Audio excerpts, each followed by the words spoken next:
Man, my voice is protesting today. I did do the Particles of Reality interview sheep thingies today as well, so... Alright. I carefully step down the wooden stairs leading down into the basement. James follows me closely. It's smaller than I thought it would be, but it's also not as uninteresting as I presumed. This is no ordinary basement. Eric is seated in the chair in front of a computer, the monitor still off. Look at this, he says excitedly. It's an entire office. I look around the damp and dark room. A desk lines up against the wall, holding many stacks of paper and other sorts of files.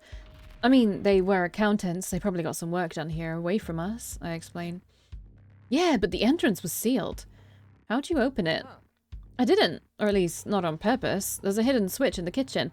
Managed to knock over a bowl of cereal and voila! Hidden switch behind the faucet. The basement required a hidden switch to access. That's so weird. I don't ever recall seeing the basement in the first place. Hey, Eric.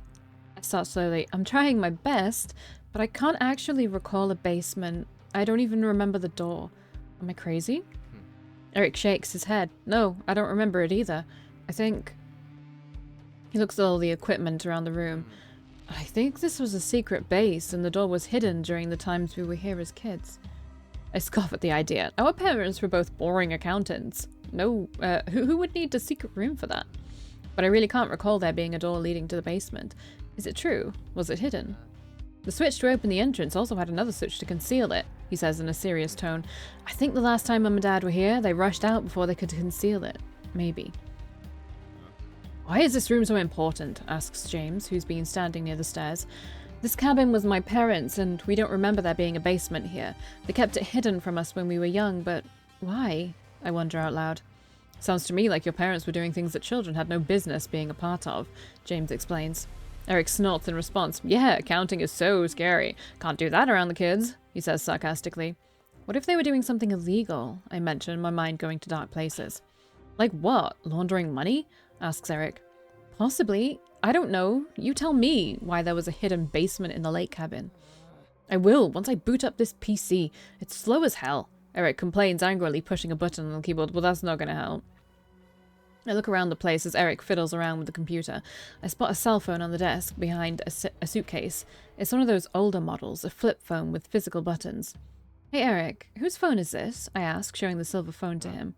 It's me. I guess Mum or Dad's. I don't recognize it though.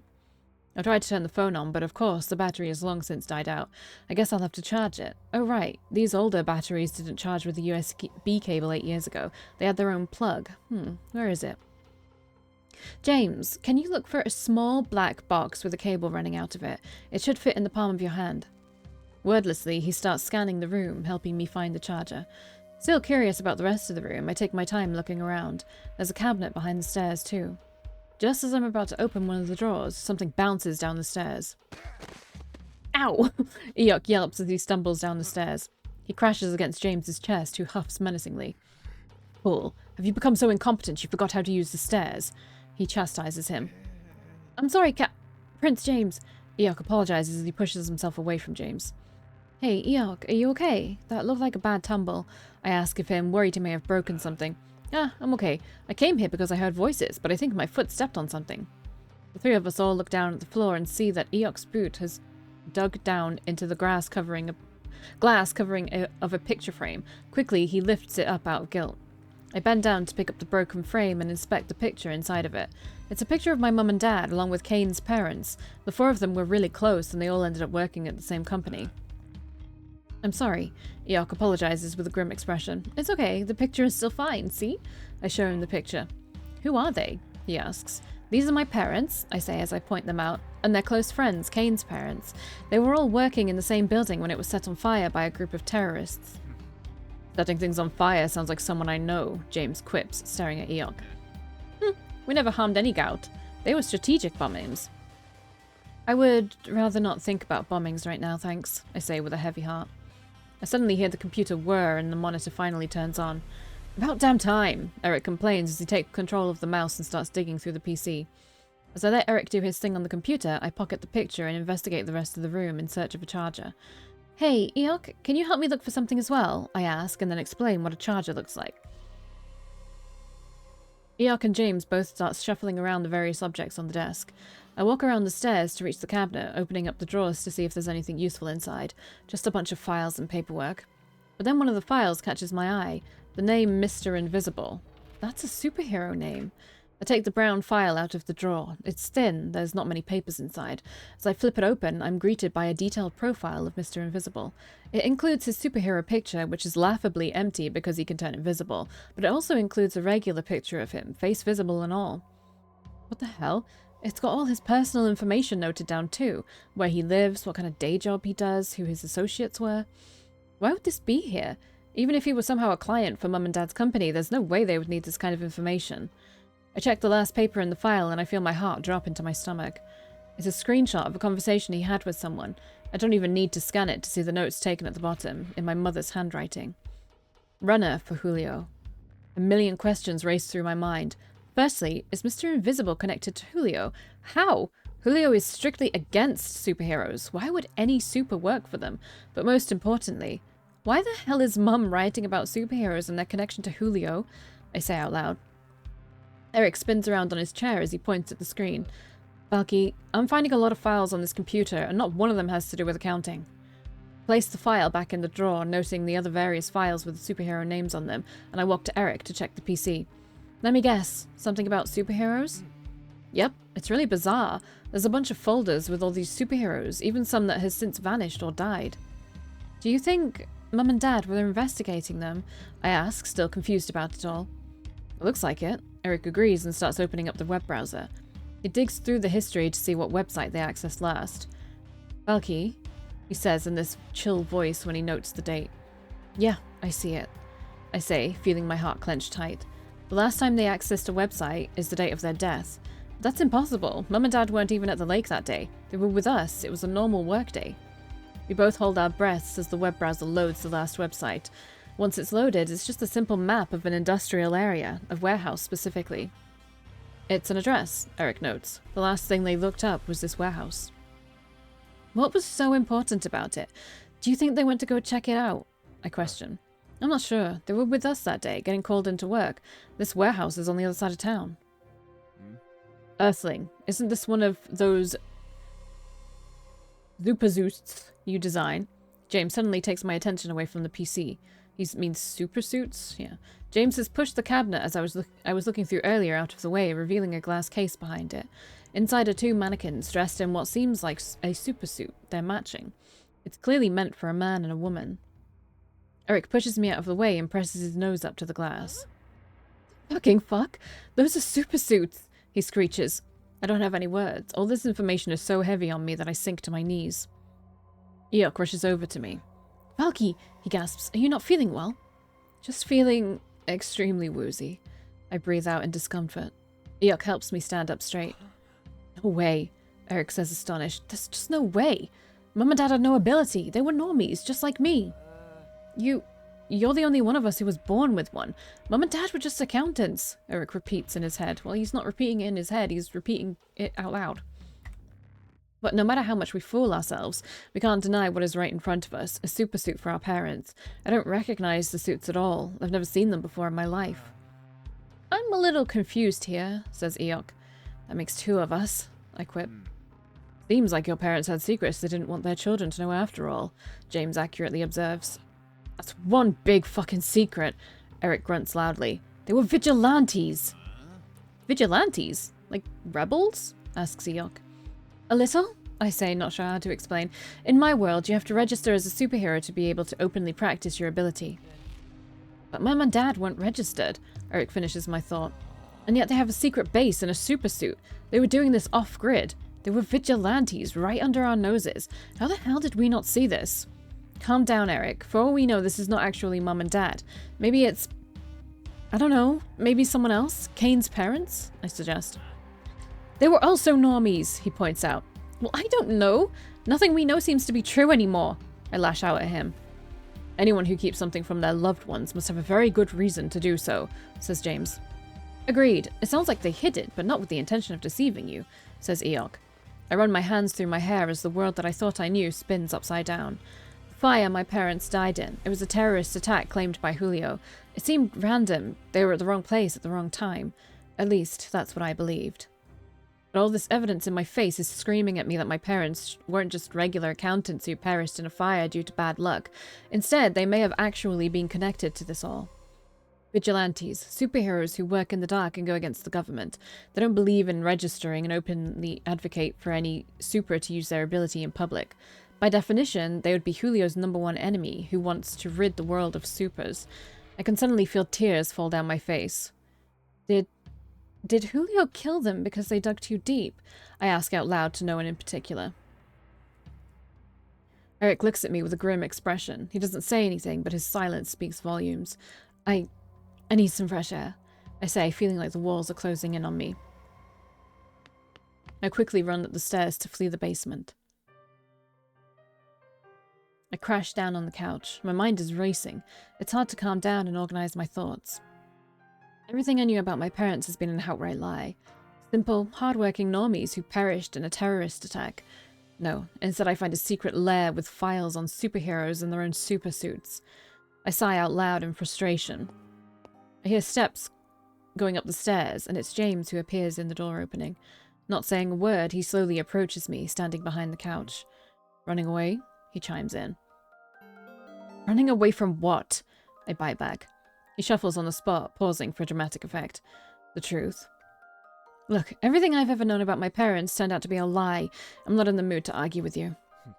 Much like how I found out you were not actually a princess. I bite down on my bottom lip. That's different. I had to lie for my own survival. Who says your parents weren't doing that to ensure your survival? Don't talk like you know what my parents were doing when I don't even know what they were doing. I suddenly yell at him, losing my cool. Seems I misjudged you, he says as he brushes the hair away from his dark eyes. My eye twitches in response. Misjudged me how?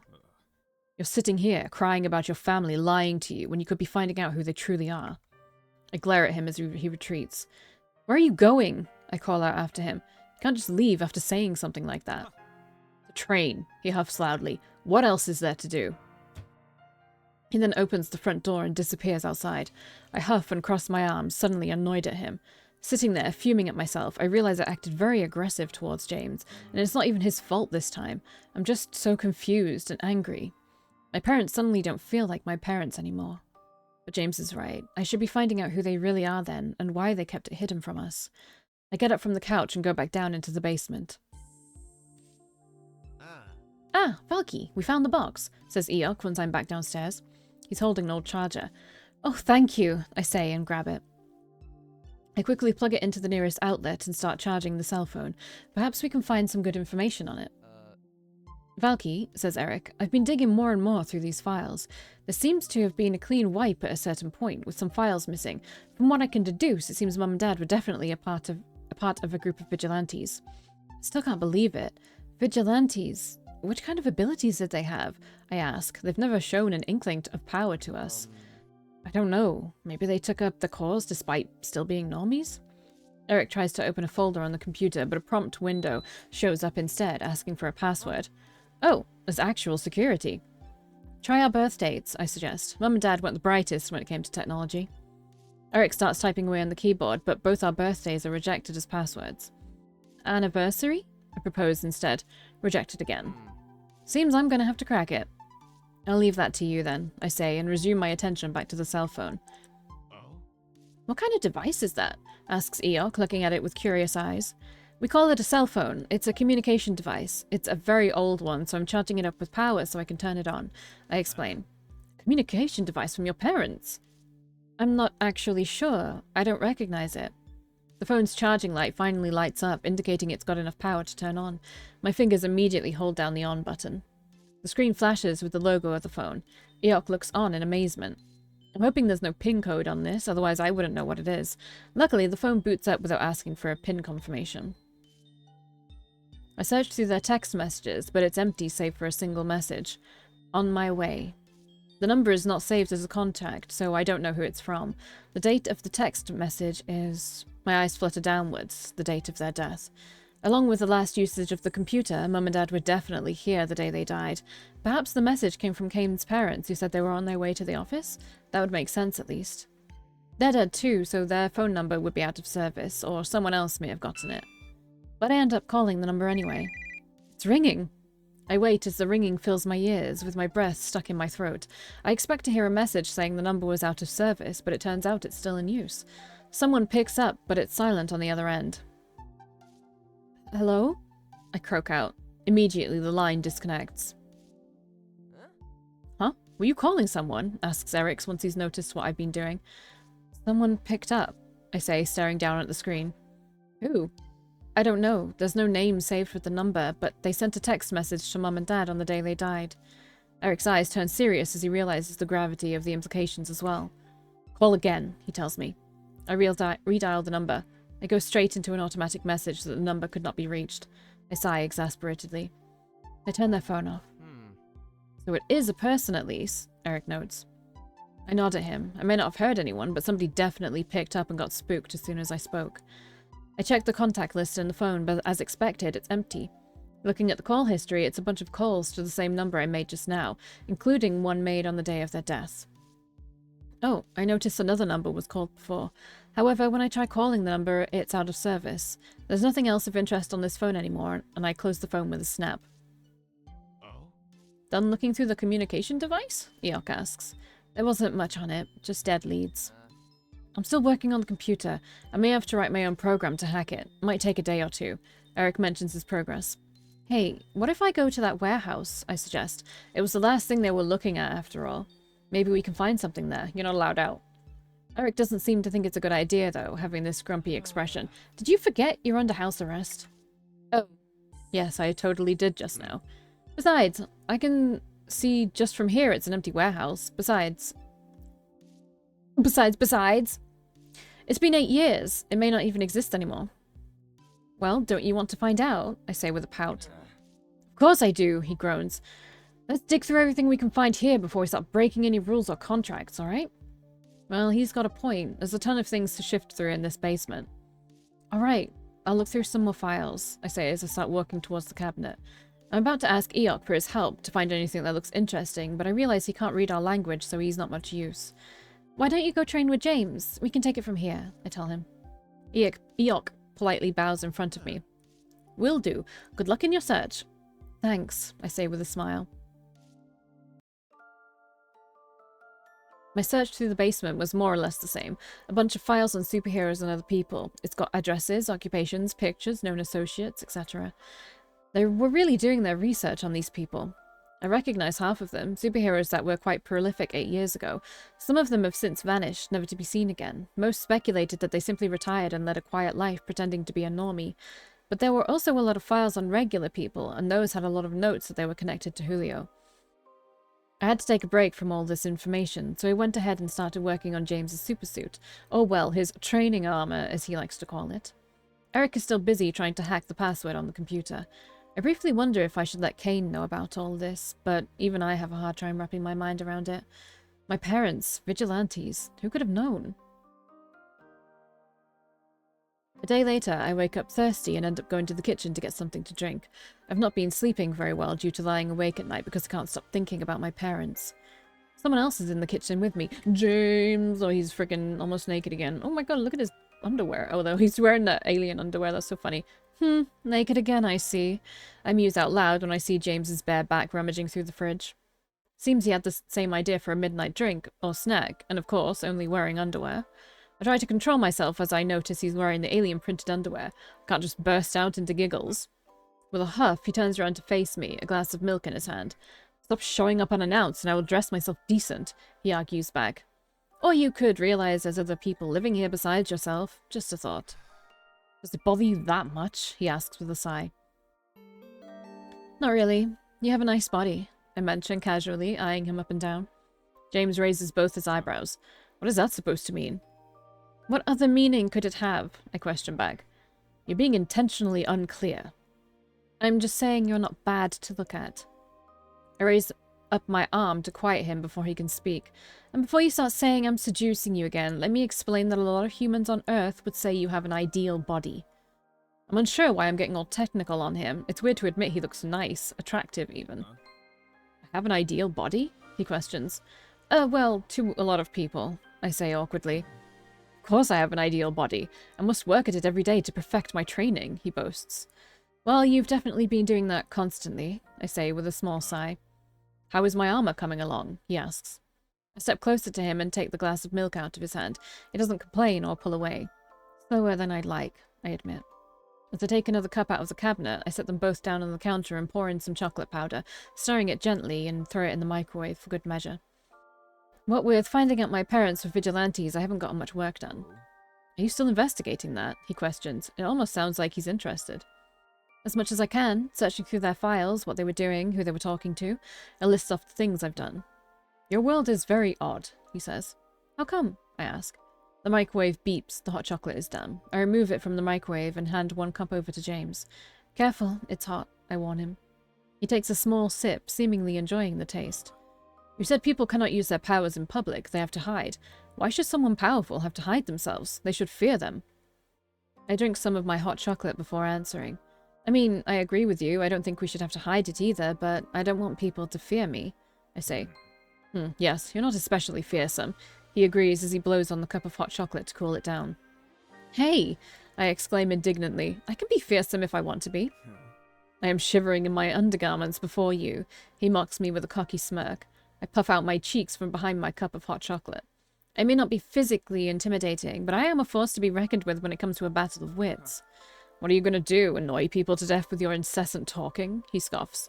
Seems to work on you. I grin at him.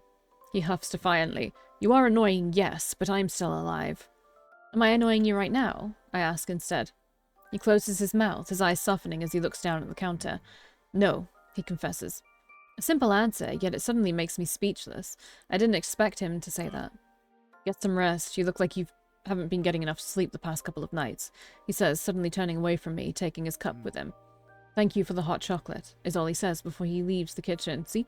Softening. Finally, you have like 8 after this, 8 or 7 chapters to go before it ends. So you need to...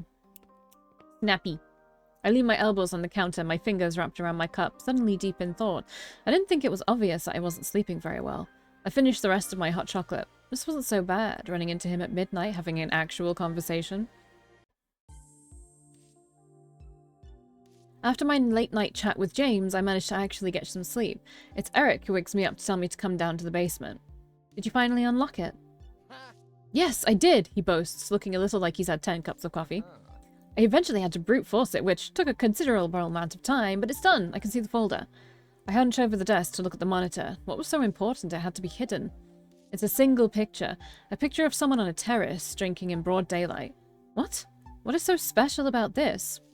Eric enlarges the picture so we get a better look at the person in a suit. Oh, that's Kane's dad, he notes. Sporting that famous red hair, I finally recognize him as well.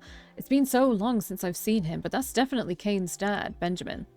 Was he a vigilante too? I wonder out loud. Could be. Look, there's another person behind this bush that he's drinking with. I point my finger at the screen. Can you see who it is? No, the stupid plants are in the way. Well, can't you zoom in and enhance or something? Eric narrows his eyes at me, giving me this stupid look.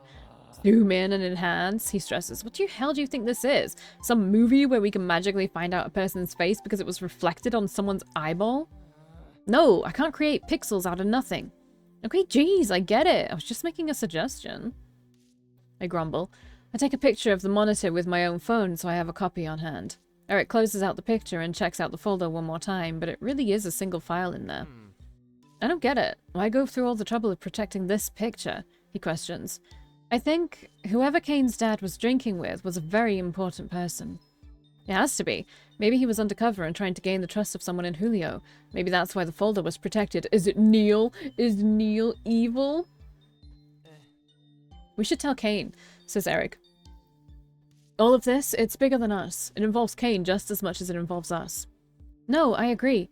We should tell him. Can you let him know? Sure, will do. I grab the flip phone from the desk, which has been charging all this time, doing nothing. I've tried calling that number a few more times, but it always went straight to an automatic message so that the number was not reachable. However, I want to try again. I dial the number one more time. It rings this time. My eyes widen. It didn't go to an automatic message. The ringing stops. Someone picks up. Again, there's no greeting. Nothing. Just silence. Who is this? I ask. The line disconnects, just like the last time. Ugh, they hung up again. I groan out loud and close the phone. Dialing the number once more, I hear the automatic message again. Figures. Someone is definitely on the other end and avoiding a call from this phone.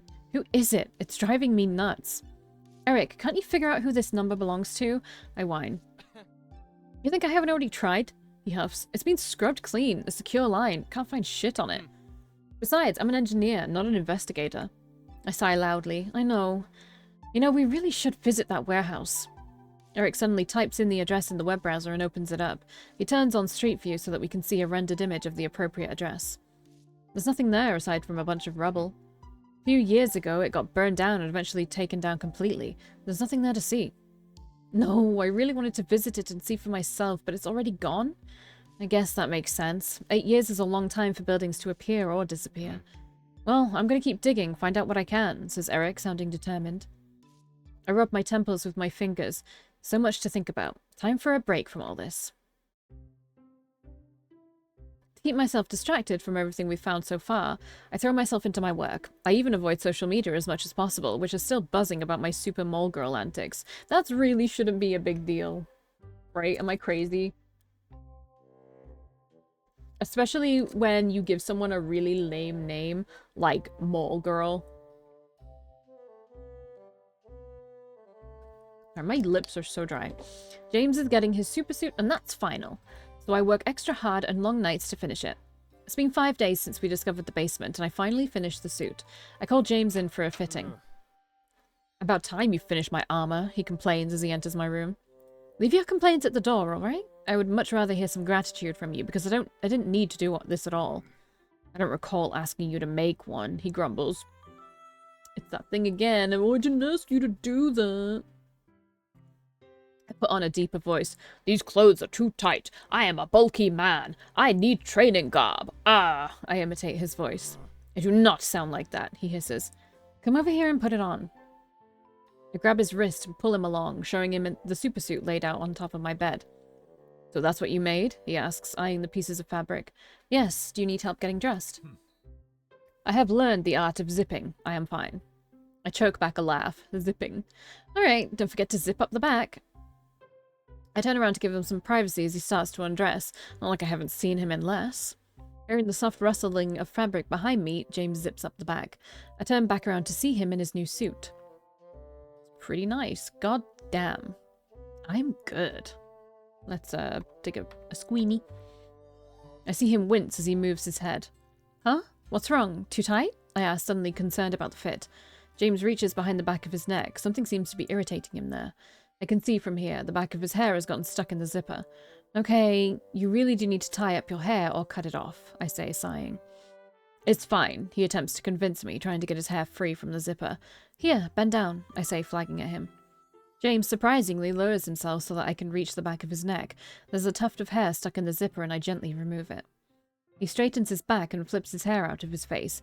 It almost feels like he's a model posing for a shoot. The supersuit looks good on him. The fit is just right. It seems to highlight his toned body quite well. James flexes his muscles and whirls his arm around, testing out the limits of the fabric. Then he does a few squats to see if it can handle all of the stretching. So far, nothing seems to be bursting at the seams. I've outdone myself. I'm quite proud of my creation. I've missed doing this so much. You're grinning, James states. I bite down on my lip to prevent myself from looking like a goof, drooling over her own work. I'm just happy it looks good. How's the fit? Stretches all right? Arms and legs seem to be flexible, he answers. We shall see how it holds up during training or in actual combat. And I'm back to grinning again.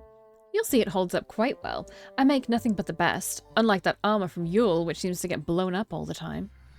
It does not get blown up all the time, James grumbles pedantically. I've seen it in tatters twice, I point out. Those were exceptional circumstances, he argues back. Well, I create based on exceptional circumstances, I reply. You won't be seeing my work get blown to bits. You seem to be quite confident about this. Because it's the truth. The corner of James's lips lift up. He seems amused. Is that so? Should I test the reality of that statement? I shrug, not worried in the least. Be my guest. Please train in your supersuit. It's what I made it for, after all. He huffs. I will. I stare at him with a smirk on my face as he exits the room. I'm glad I did this. It gave me the much-needed distraction from everything else. I wonder what I should do with the scraps of fabric. A while later, I'm curious how the supersuit is holding up during training. Once I'm outside, I spy Eok and James sparring in the distance. I wave at them. Hey! I call out. James turns his head to look at me, right as Eok is about to throw a mean left hook and hits him square in his face. I gasp out loud as James stumbles backwards. Oh no, are you okay? I ask, rushing over to them. I didn't think that would have landed, says Eok in an apologetic voice. Is Prince James alright? He asks. James rubs his nose for a bit and flips his hair out of his face. Stop coddling me. You landed a hit because I got momentarily distracted by a screeching voice. Hey, you don't have to be mean like that about my voice, I cut in. Don't disturb us when we're training. It could lead to accidents. Remember the last time you sat in for a session? He huffs. I mean, he's got a point, but no one is throwing with spears out here. Besides, he can't phase either, so he's less powerful. I just wanted to know how your supersuit is working out for you. I'm impressed, says Eok happily. I would like one too. I have hearts glowing in my eyes. Really? You want me to make you one too? I can totally do that. I start to ramble off. The armor seems adequate, but this frustrating zip is interfering with my training, James complains as he grabs the back of his neck. My hair keeps getting hooked and pulls at my head. I narrow my eyes. That could have been easily avoided if he simply had shorter hair. Just cut it already, I say. Your hair is getting in the way. Why wouldn't you admit it? It is perfectly fine. He rejects the notion. It is not. Prince James never allows his hair to get this long. Eok whispers in my general direction. Silence, he barks at Eok. I can't take it anymore, I complain. Please let me cut your hair. James presses his mouth shut, exhaling a large breath of annoyance through his nostrils. Why are you so insistent on cutting my hair? Truth be told, it looks very unkempt, I answer honestly. James visibly recoils at my statement, eyes wide in shock. Unkempt? He exclaims. Yeah, well, what can I say? It looks unruly and like you don't care about personal grooming. It's the truth. His hair is wild and hasn't been properly trimmed in ages. Actually, now I'm curious whether he can grow facial hair or not. Eok seems to keep quiet, but he definitely looks like he agrees with me. Never have I been told, as a prince, that I look ungroomed. This is preposterous, he says indignantly. Seems I stepped on some toes. Are you really going to pretend your hair looks fine? I mean, aside from the fact it looks like a hot mess, it keeps getting in your way, which impacts your training. James crosses his arms defiantly, clearly annoyed and insulted. I admit it can block my vision and isn't as optimal as I would like, but... Great, so you agree. I cut him off with a smile. That was not what I was saying. So, can I cut it? James quickly uncrosses his arms, nearly stomping his feet on the floor. Fine, you get your wish. Enough badgering me. I clap my hands together. Finally! Let me go get the scissors. Eok just smiles with this goofy grin and waves at us. James is seated on a chair in the middle of the kitchen floor, wearing nothing but pants. There's a pair of scissors in my hands, the same one Eric used to cut my hair with. I lift it up in the air. That posture is way too threatening. If I didn't personally know you, I would have assumed you were in a position to strike, James groans. I advance towards him, unable to keep the smile from my face. Relax, finally, your hair goes chop-chop. All I hear is you insulting my hair.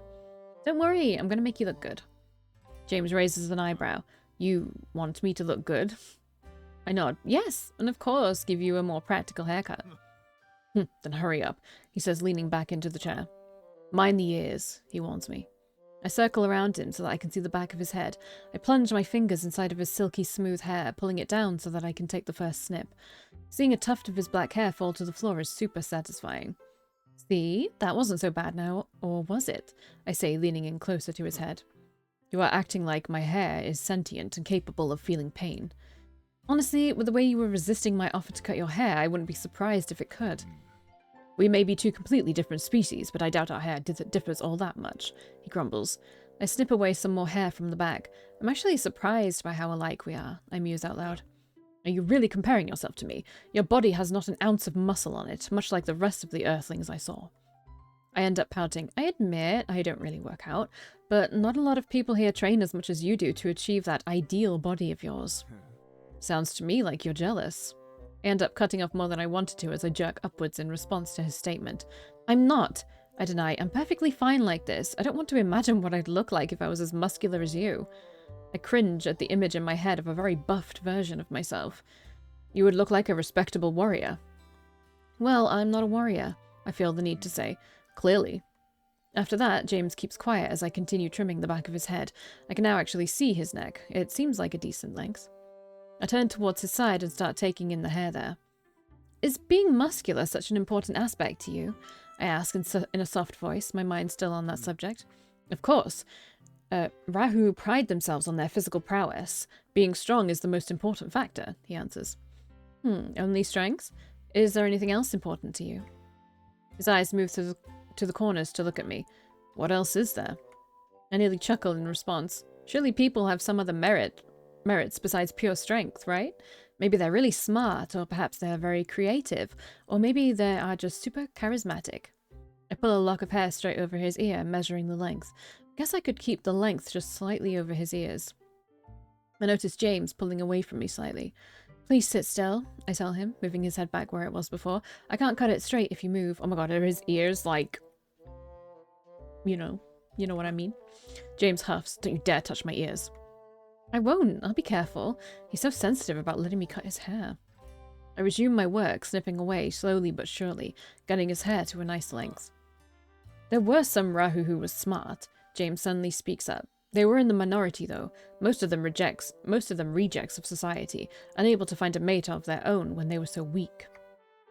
That sounds so sad. Just because they were smart, they were outcasts? James's eyes flicker downwards. I knew a chamber boy who was weak. He got the position in the palace because of his parents' well-known strengths, but he himself had none. There's a slight smile on his lips as he reminisces on the memory. Were you friends with him? I ask, noticing the gentle expression on his face. Of course not. A prince like me wasn't allowed to be friendly with the staff. He immediately rejects the idea. Those are some strict rules, I remark. Life as royalty is strict, he points out. I believe he wanted to gain my favor by giving me pieces of sweet candy. Oh, I think he wanted to be your friend, I say with a smile. I was young and impressionable, James huffs as if he regrets it. So what happened? Did you become friends? I ask, curious what became of their friendship. He was slaughtered like the rest of the staff during the takeover, he answers darkly. Immediately the mood turns sour and I slow down my cutting. Oh, I say, regretting my question. Now I feel stupid for asking and making him remember something awful like that. I cut away his hair in silence after that, not knowing what to say anymore. After a while, James speaks up. You've stopped talking, he mentions. Do you want me to continue talking? It distracts me from how close you are with a deadly weapon. Mentally, I roll my eyes at him. Sure, what would you like me to talk about? James pauses for a moment to think. What was your earthling childhood like? I sit back, scissors away from his hair. Now that's a question I didn't expect from him. He's actually curious about me. Did I say something wrong? He asks, noticing my silence. I quickly turn to his other side to start trimming the hair there. No, I say, reassuring him. My childhood. I'm the eldest of two. Eric is younger than me, but that never stopped him from being an annoying little pest as we grew up. Whenever he'd get into trouble with my parents, he'd blame it all on me. A plate got broken? It was me. Candy was missing? I stole it. James leans back a bit, smirking. We seem to have that in common with our younger brother. Oh, I doubt Caleb was as much of an ass as Eric was. He was actively pranking me. He wasn't born with an ability of his own like me, but he's crazy smart. He kept inventing these weird things. Like one time he invented a hair-growing supplement, which he, of course, tested on me without my permission. I still hate that memory so much. Did it work? James asks, curious now. I nearly drowned in a sea of my own hair. I was a goddamn Rapunzel. Rapunzel? James repeats awkwardly. Oh, right. It's a fictional character with very, very long hair that she uses to climb. Basically, my entire room was filled with a thick mane of hair. I made him cut it, of course, I say, feeling a little smug, and clean the entire room. I wonder if it would make gout grow hair. James muses out loud. I stop cutting. Now that's a really good question.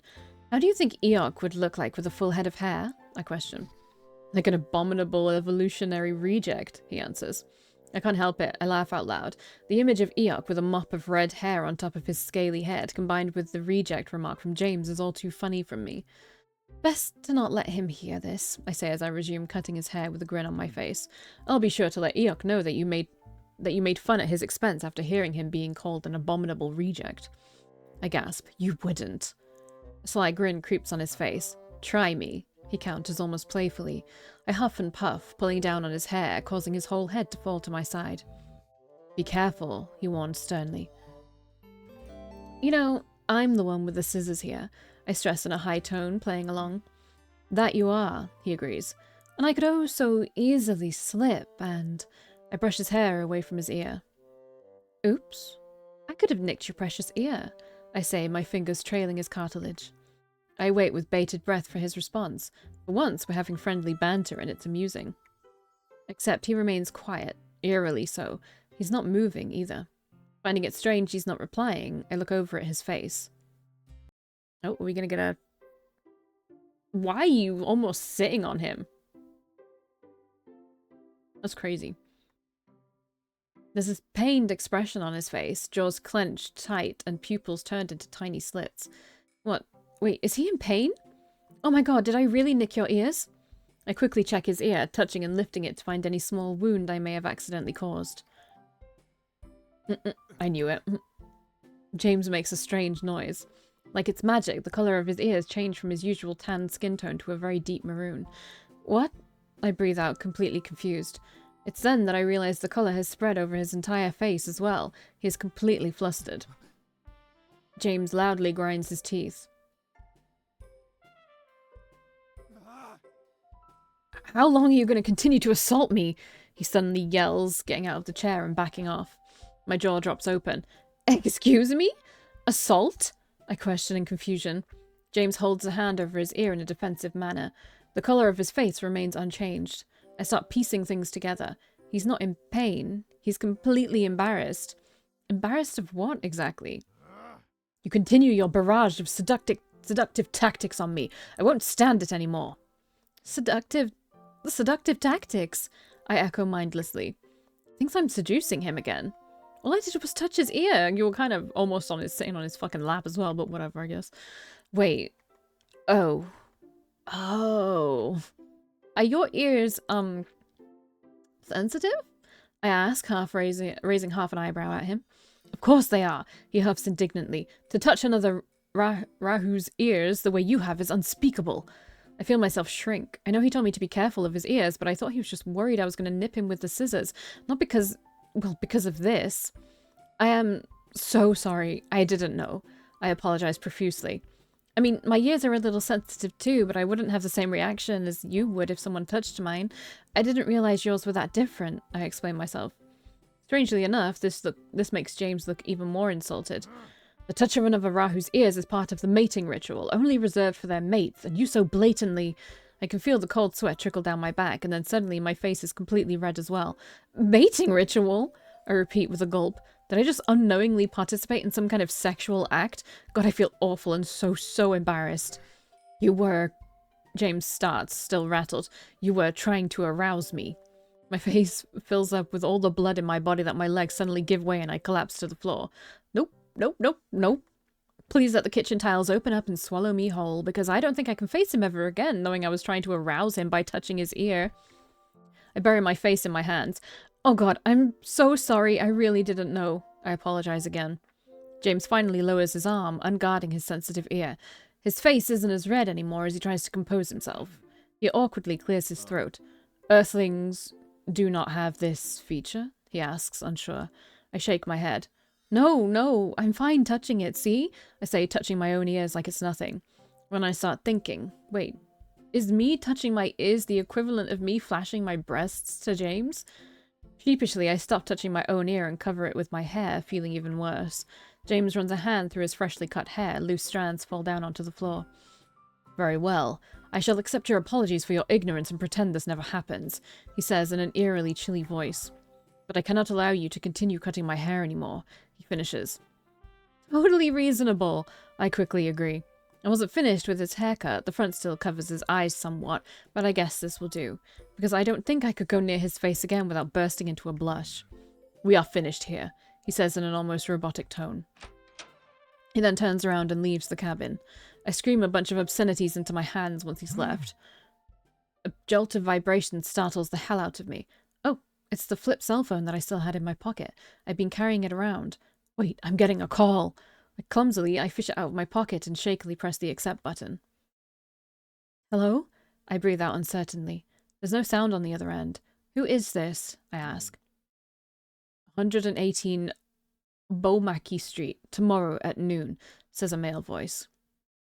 The phone then disconnects. I can feel my heart racing in my chest. It hasn't stopped since that embarrassing moment with James, but now it's beating for a whole nother reason. I got a call from my parents' secret cell phone and an address to meet someone at. Dun dun dun. Well, I need to do at least one more, even though I'm dying inside. I mean, I'm not dying inside, I'm just like, my chest hurts. When I talk too much, my chest hurts. Okay, I'll see you in the next one.